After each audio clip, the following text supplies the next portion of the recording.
So for me, really, the key is, and I tell this to all of my students, I mean, the more you are prepared, the more you're getting out of it. And once again, this is not Indonesia specific, not Southeast Asia specific, but I guess the main issue here is don't go into an interview hoping that the interviewee will fill you in on some of the basics.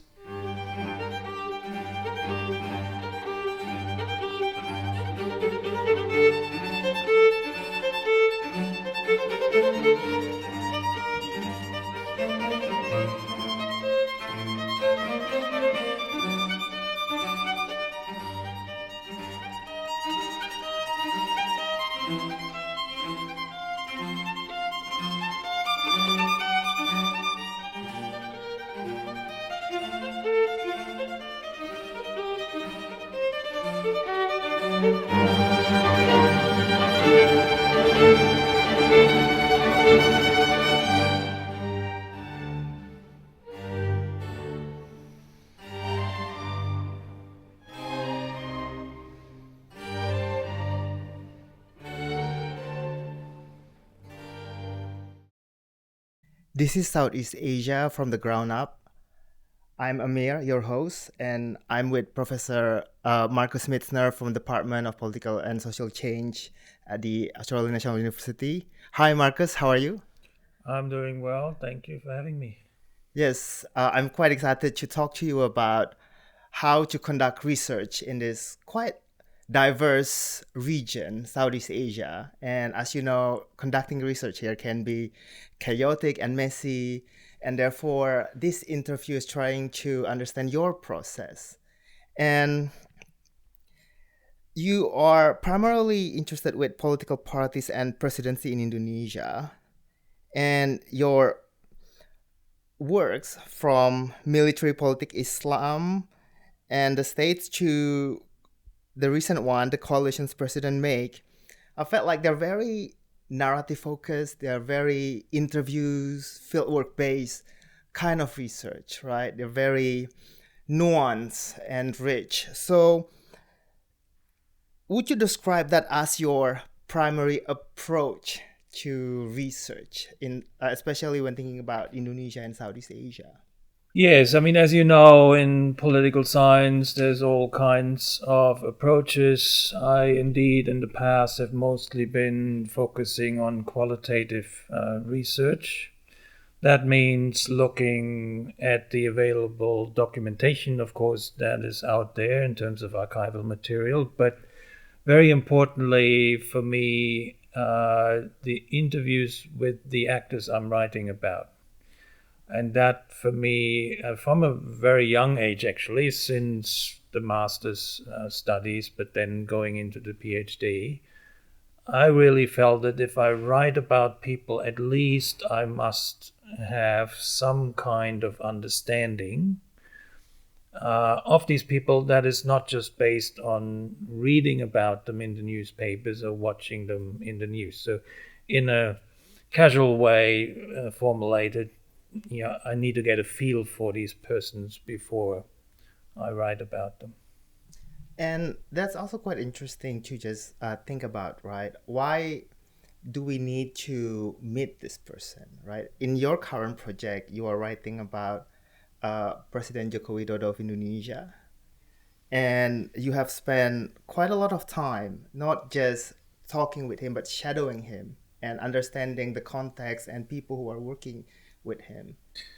Yeah, so first of all, I wouldn't say shadowing is the right word here. I mean, these were invitations where I was asked to be in his entourage and where I could observe him. And of course, just to clarify that, I mean, it's not always possible to do this. And my standard is not that, any person I write about, I must have met, but I do make an effort. And of course, we also write about people who have deceased, right? And where we don't have the opportunity to meet them and talk to them. But I guess my principle is I do make the effort to meet the people I'm writing about. And sometimes the people that we're writing about are not interested in meeting us, and there's nothing we can do about that, right? So I'm not saying we can't do very good and solid research about people that we don't meet, but I think it should be part of our ambition, at least, to try to get an interview with these people. And Jokowi is a good example, in fact, because for the book that you mentioned earlier, so the 2023 book by Cornell University Press, where I talk about presidential coalition building in Indonesia, I had actually submitted an interview request to Jokowi at the time in 2022, and that was not responded to. So up until that point, actually, I had not interviewed him during his presidency. I had interviewed him before his presidency in 2014, but not afterwards. So, he obviously wasn't interested before 2023, and then suddenly I was asked to consider writing a book about his presidency, and that initiative actually came from within his inner circle, from within his staff. So that's, of course, also something that is important. Sometimes things just happen. But going back to your question, what does it bring to the table if we actually observe people? I often found, and that's not even just related to the interviews with Jokowi, but any interview I have done at the elite level in Indonesia, I found it fascinating, for instance, just to sit in the waiting room. And I, for one, actually don't complain if people are late, because that gives me even more opportunity to observe their surroundings. I mean, who is coming, who is going, who are the assistants, what does the surrounding look like? You learn a lot just by doing that. In the office of the parliament, for instance, where I spend hours and hours just waiting for people, it's very interesting what kind of visitors come in. And then sometimes they also wait, and then you start a conversation with the people who are also waiting, and often these are business people who have some kind of project they want to discuss with a parliamentarian, and I find that fascinating. Again, it gives you a different insight into what their daily lives look like. And then the interview itself, again, you're sort of observing your surrounding, you're looking at what's, if you look at a person's desk, for instance, it tells you a lot. What kind of pictures are on there, what kind of memorabilia, what is important to them. Often, how do they dress? And, so sometimes you've known people for a very long time, and you might have known them as student activists, but then suddenly they become elite political figures, and you can tell, from the way they dress, and suddenly everything they're wearing is a lot more expensive than in the past. In Indonesia in particular, there has been a whole discourse about looking at handbags of elite politicians, watches, and so forth, and Indonesians are very perceptive. They can zoom in on a watch and they can tell exactly how much that watch is, and elite politicians then often get into trouble explaining where they got that money from. So again, and this is, I have to make this clear as well, it's not really specifically in any way to Southeast Asia, right? I mean, this is essentially about elite interviewing in any context. Yeah. But of course, in my case, the Indonesian context, the Southeast Asian context, you need to understand, the background of these people, the cultural context as well. But there's a lot you can learn just from observing the surroundings. I agree. And from my experience, I just returned from Jakarta. I was in Jakarta last week. I organized a roundtable with key Indonesian elites, the Dirjen, the Director Generals of key maritime institutions.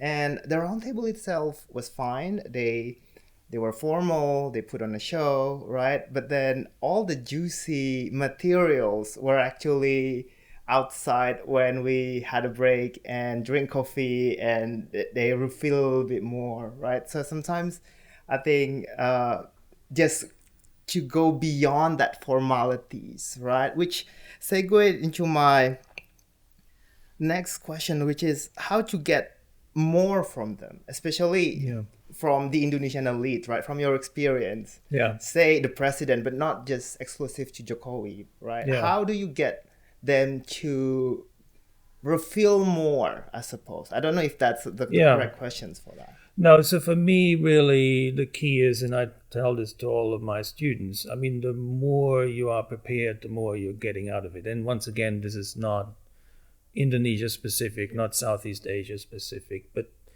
I guess the main issue here is don't go into an interview hoping that the interviewee will fill you in on some of the basics on your research. Right? You need to be extremely well prepared and show that very early on in the interview.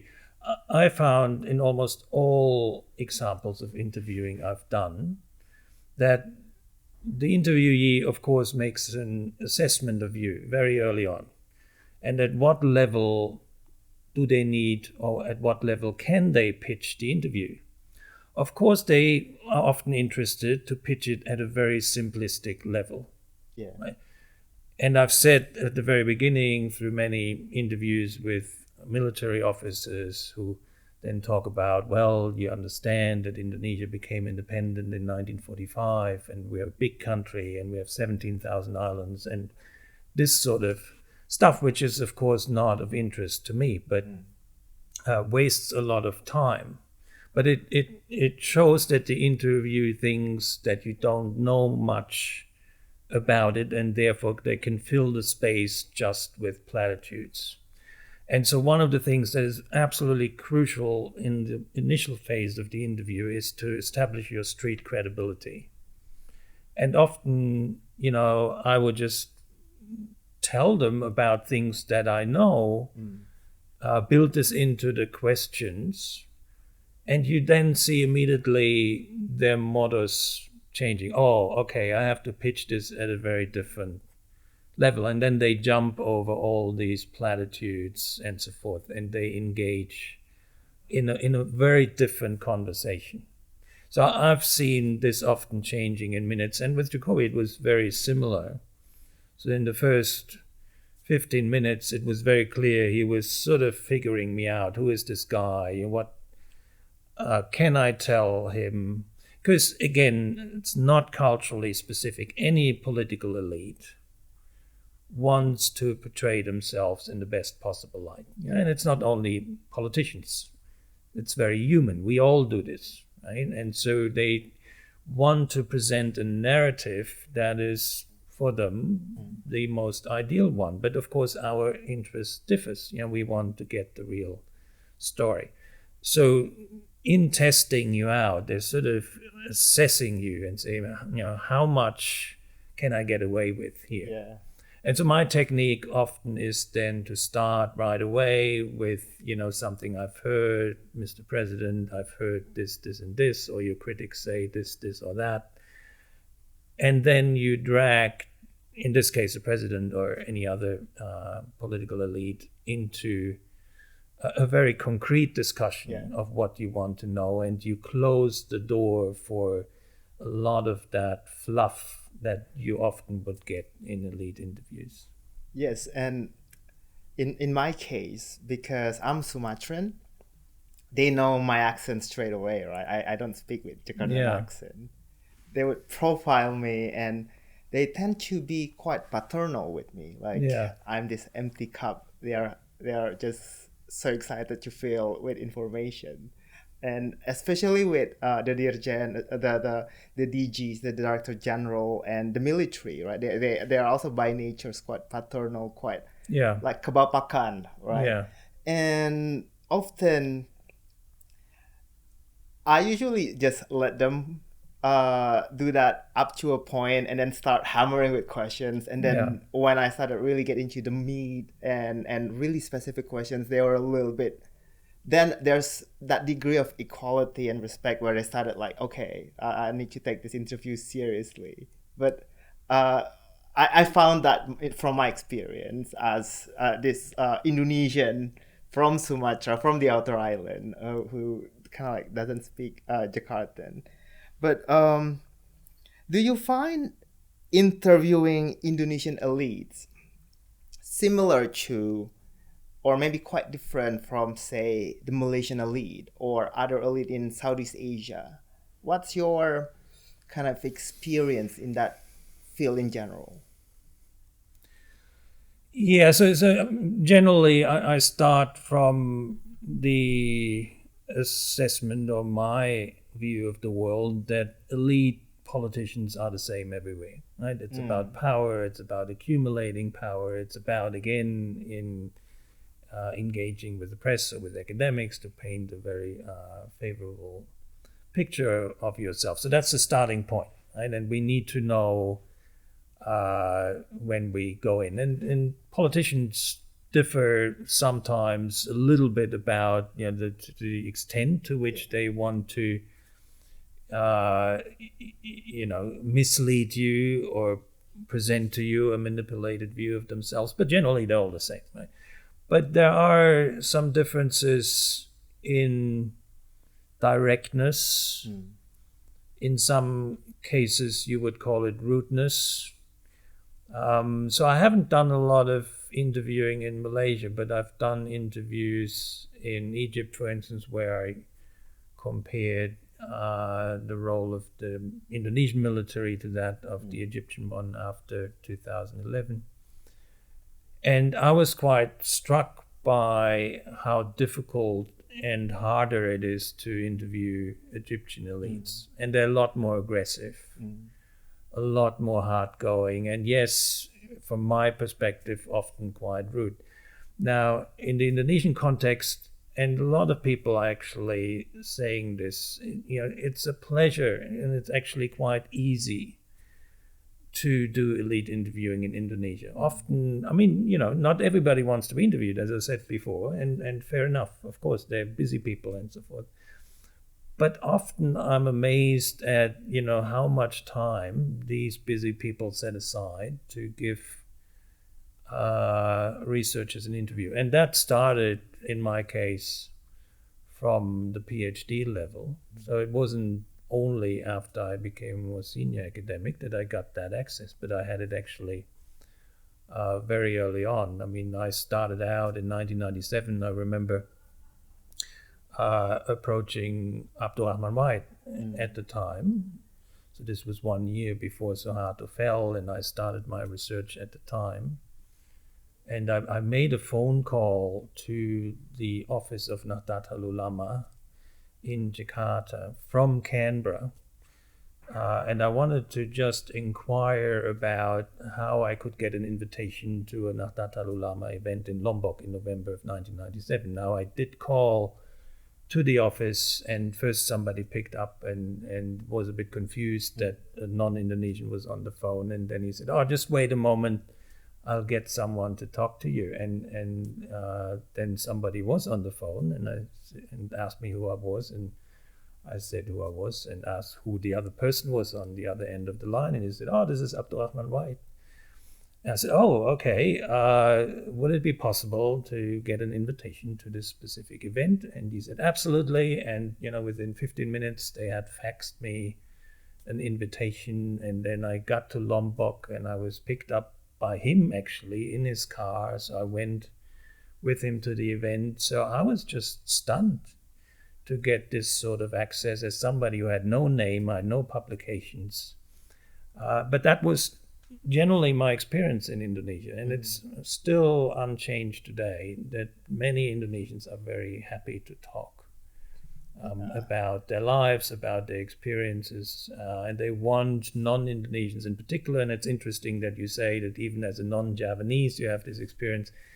They want to, for other people to understand the world in the way that they do. Yeah. And from my experience, sometimes they want to tell their version of the story, especially there's quite a lot of debate across different agencies and ministries.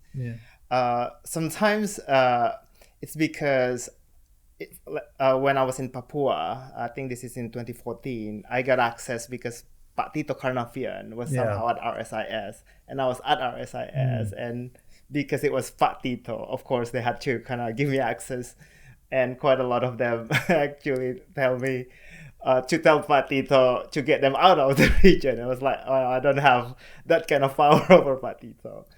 But just last questions on this kind of big topic of contextual interviews. Are there generally do's and don'ts of, doing an elite interviews in Southeast Asia or in Indonesia? Yeah, so that's an important question. And, everybody has to figure that out for themselves. Yeah. But I tend to be on the aggressive side of interviewing, and I know that some of my colleagues find that as well, and they have probably a softer approach. But that is what you have to decide for yourself. I mean, as you know, of course, if you interview a minister or the president or high-ranking military officials, the normal Indonesian protocol would suggest that you don't interrupt them, that you let them talk, that you don't contradict them, right? But I think we as researchers have a different kind of role that actually might collide with some of these cultural understandings of how you should behave in front of people of authority and power. So intellectually, I grew up in the Frankfurt School. I was a student of Habermas and so forth. And so the key principle for me as an academic, as a researcher, is that we need to not necessarily speak truth to power, but we need to ask them critical questions, right? And the operating word here is critical. Yeah. And so we cannot, in my understanding, just say, oh, sir, could you please tell me your side of the story, and then sit there and, just let it all flow. So I do interrupt elites. I do stop them if I find that they're venturing off into an area that wasn't even asked, or if I feel that they're not answering the questions. I also contradict them. The technique here is then often I would say, well, but your critics would say X, Y, and Z. So at least to put the counterpoint to them. And I have had very few negative experiences. I mean, yes, there might be some who then don't accept a second interview, a third one. Mm-hmm. But I also found that many are actually quite competitive and they can take it. And then actually, precisely because it's different for them, start enjoying it.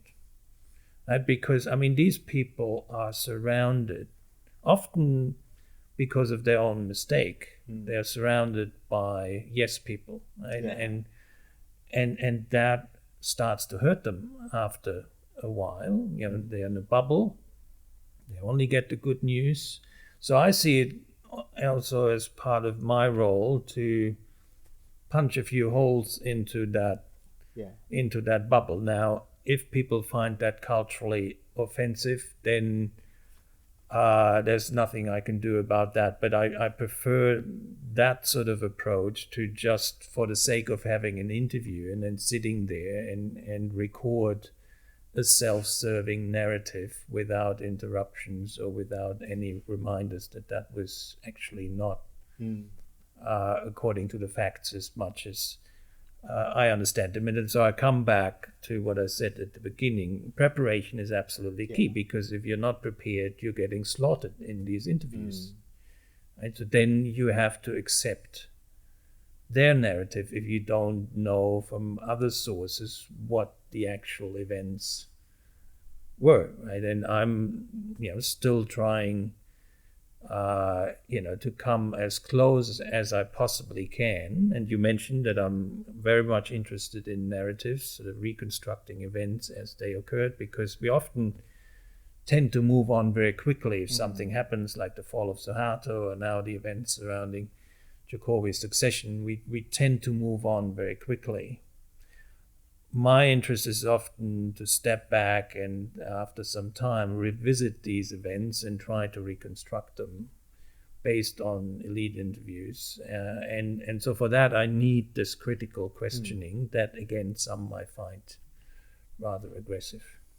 Now, I want to step back a little and learn a little bit more about what drew you to Southeast Asia as a region. And as we know, the region is quite diverse. It can be quite chaotic. Is that part of the charm? No, I have to be very honest. It was extremely random in my case. So, I was a very normal middle-class boy growing up in Germany, and just so happened that my best friend from elementary school moved to Indonesia at the age of 12. His father was transferred to Jakarta to build chemical factories. And so I visited him in 1986 in Jakarta at the age of 14, and that was it. The interest came. I was always interested in politics, even at a very young age. And so I started to read on Indonesian history, on Indonesian politics. I revisited Indonesia then in 1988, 89, 90. That was still during my high school years. And then once I had graduated from high school, I started studying Southeast Asian studies. And I'm absolutely convinced that had my friend's father been transferred to Kenya or Chile, I would have taken that path. Because again, it was very unusual for me. I was not one of those very international kids. I was very much homegrown. So this visit to Indonesia absolutely blew my mind because it gave me completely different horizons and so forth. So I later on then, and indeed just in recent years, visited Africa and visited Latin America and looked at their presidential systems. I mean, absolutely fascinating. And I'm convinced that had I been directed towards those contexts, they would have been equally interesting for me. So no, it wasn't necessarily that I found Indonesia more interesting than any other country, but it was just the country that I had the longest exposure to. I immediately found it very interesting. And again, this principle which I mentioned earlier, I mean, the more you know about it, the more you are in a position to ask good questions and then continue that research and deepening it and so forth. Right. So I wasn't necessarily interested in becoming a comparativist. But I do now use other countries such as Chile, Argentina, Kenya, or South Africa, to make reference points because again, I do believe that most political structures are actually universal. That's interesting. And I found researching or doing research in Southeast Asia, especially in Indonesia, quite chaotic. Interview schedules get moved around sometimes. People can be difficult to pin down.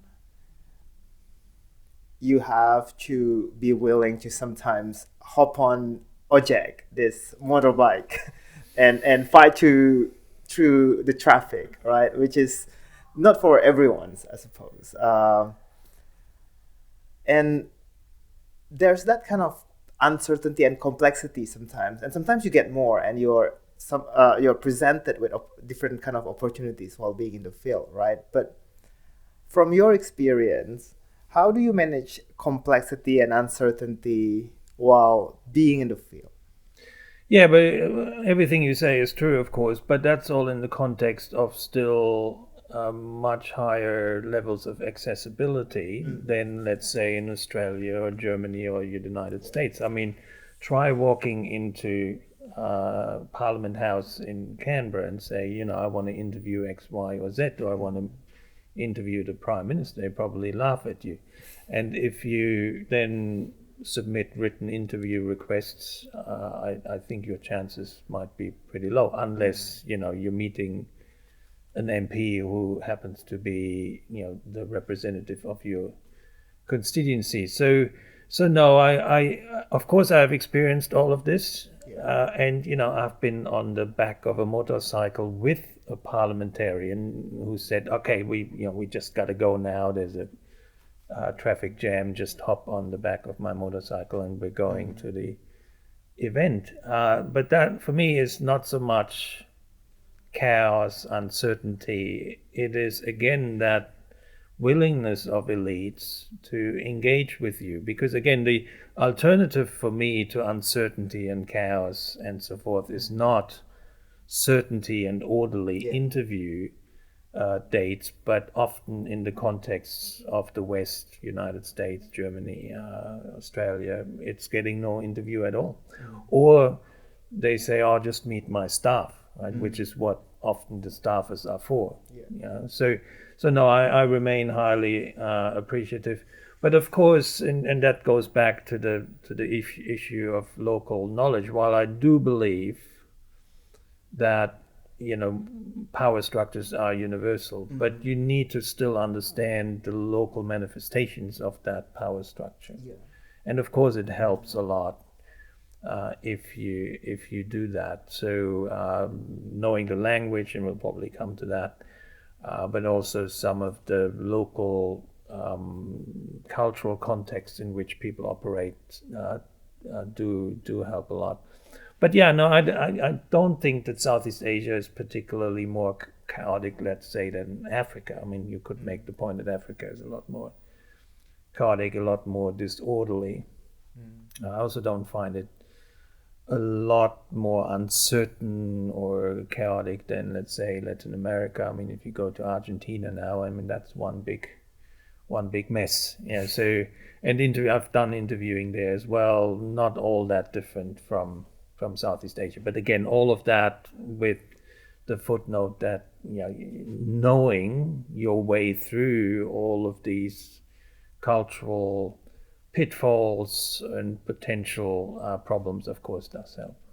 And when you conduct, before you are going to certain countries, say Indonesia, are you more of I'm trying to pack my days with 4 interviews, or are you more relaxed with your interview schedule? What is your just general approach when thinking about that? I mean, it's a practical issue. And I've done both. I've done 1 interviews a day, and I've done 5. I mean, it just is random as well. I mean, I never plan to have 5 a day. I think that's not a healthy way, and then you start double booking, and one meeting goes longer than the other, and you just mess up the entire schedule. So if I have the choice, I would go for 2 interviews a day. But often it doesn't happen like this. Sometimes people don't give you certainty until the day before, and then when they do, you have to squeeze them into a schedule that's already full, but you don't want to drop that interview. So and then it's quite overloaded, but that's still better again than having no interviews at all. So again, if I have the choice, I like to take it light. And as you know, Jakarta, I mean, it's just an issue of where you have the interviews. It can be in completely different parts of town where it takes you 3 or 4 hours to get from A to B. So 2 a day would be a good number. And if 5 are happening in an area that is relatively close to each other, then that's fine, but it would be unusual. Yeah, and I remember that also happened to me in my last field work, and then at some point I had to go from central Jakarta to Bakamla office, the Indonesian Maritime Agency, and then my next meeting is in an hour, and it's all the way in Cijantung, and then they move the schedule around, and I do need to anticipate or give a buffer to that kind of kind of possibilities. But again, so I need to come back to what I said earlier. I mean, these are in some cases, and in your cases as well, I mean, these are high-ranking military officers who are, you know, and I've seen how they operate. I mean, they get up at 6 in the morning, you know, and it often goes until late at night, and they have really better things to do than meeting researchers, and yet they do. Yeah. So I know some colleagues who, you know, might get frustrated, and especially some PhD students, and I have to tell them, you know, don't get frustrated. It's normal. You know, these are busy people.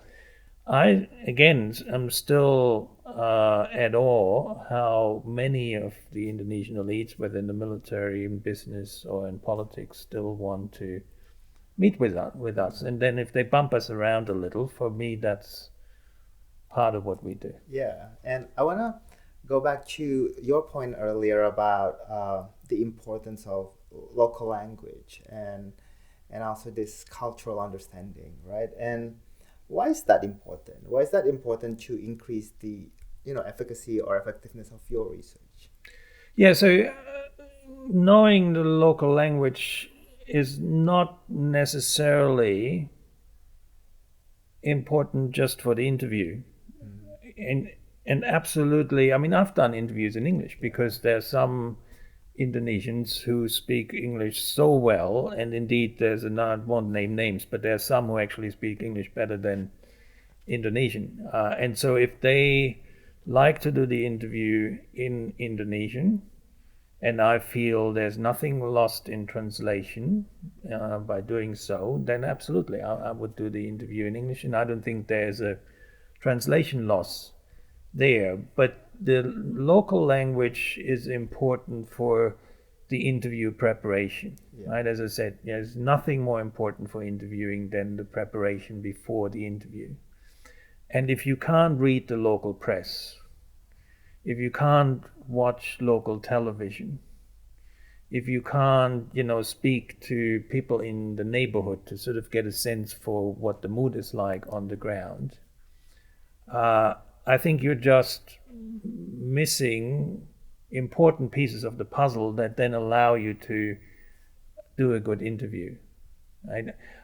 I mean, there might be issues, and again, that could be in the international relations space, geopolitics, and so forth. And if there are people in IR or in defense studies, and they actually just want to talk about these high-level abstract issues of defense relations and so forth, then it might be perfectly fine to just do it in English. But if you want to talk about domestic politics, if you want to talk about the domestic economy, social relations and so forth, and you can't embed yourself in what local people read, what they understand, what they would have been responding to. You know, an Indonesian elite politician would get up every day, turn on the television, and see on one of the news channels all kinds of things floating around. And you must, when you go to an interview, know that, because that will be in the head of your interviewee. And so if you don't have that language capacity, you're missing out on that.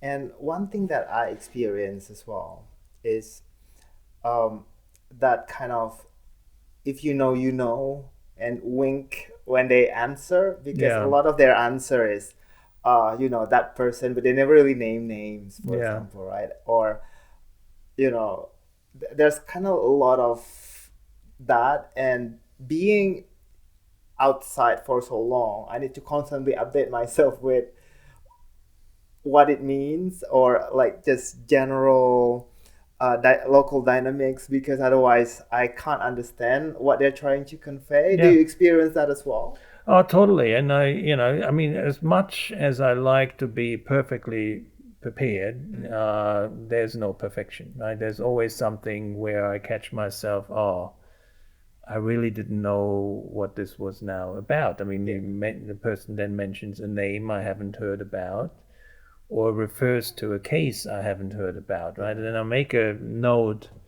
and look it up later, so to try to recontextualize what I've heard. But of course, I kick myself and say, I wish I would have known what exactly Because you can't then ask a high-ranking elite, can you please explain to me the entire case? I mean, sometimes I do it if I really feel, oh, this is very important and I'm very sorry, I haven't heard about this, can you please explain? But normally, if your time is limited, you wouldn't want to bother people to give you an entire context. Because again, I think that's actually our job. And I feel in those moments that I failed if I didn't know what was being referred to. Yeah, definitely. And one thing that I also wanted to ask you is your approach to verifying facts or thinking about or reflecting on your interviews. Because when you are in the field, a lot of people will tell you, a lot of different stories, quite a lot of them contradicting. Sometimes they said, I did that. Oh, I created that.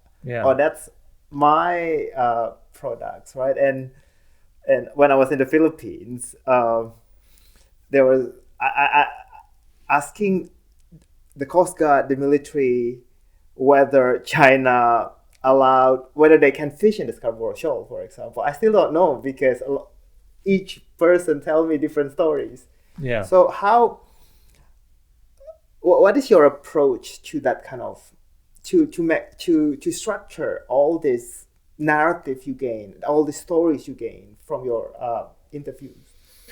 Yeah, so once again, preparation, right? So when I first then interviewed Abdurrahman Wahid in 1997, I remember, and I'd done a year's worth of preparation, going through all the Tempo magazines, going back to the 1980s, and I had typed up a chronology of NU, so NU, Nahdlatul Ulama relevant events and so forth.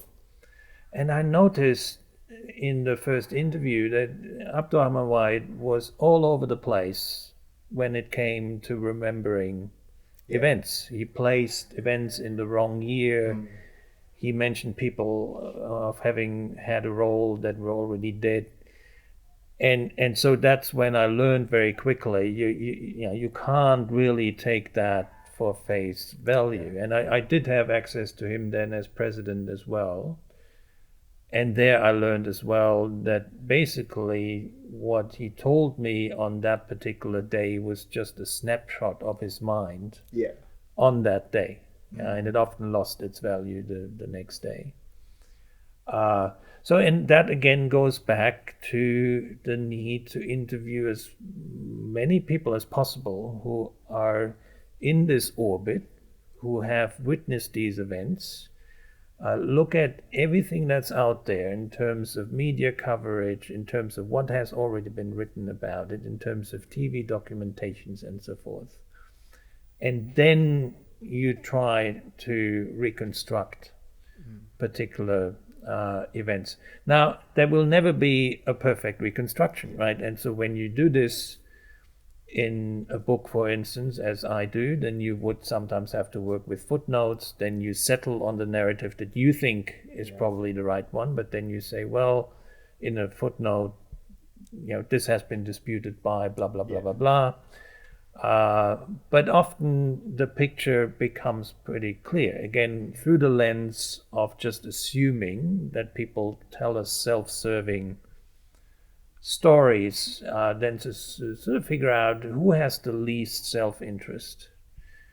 And sometimes it's common sense. I mean, which of the versions is the most likely because it's backed up by most of the available material, the available evidence, or the credibility of the people who were talking. Now, again, I often found that people are going on this long self-serving narratives, but once you show them, look, I've actually talked to 10 other people, they also change the view towards the interview.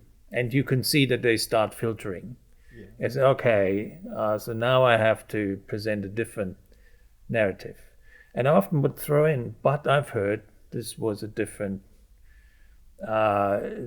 place, a different discussion. I heard from blah, blah, blah, blah, blah, that this was not in the way you describe it. And then they actually start making amendments to their own story. And again, your street credibility increases by that, and you get probably closer to the actual event. Even though, again, and with people like Abdurrahman Wahid or Jokowi, who also, of course, as we know now, has been often described as having, shall we say, instrumental relationship to telling the truth, then you just have to take that into account. But with Jokowi, I found that the moment I showed to him that I've talked to a long list of other people, he then understands and he adjusts the narrative accordingly. Yeah, and I want to also return to the point that you mentioned earlier about your interest or your view that your observation in Indonesia can be politically universal, right? There's a connections to that. But sometimes when you are in the field, it's difficult to see that because you're in an echo chambers. People are in an echo chambers, and certain variable got highlighted a little bit more, and those tends to be a very narrow domestic politics or even personalities. Yeah. How do you reconstruct the bigger pictures from your time in the field?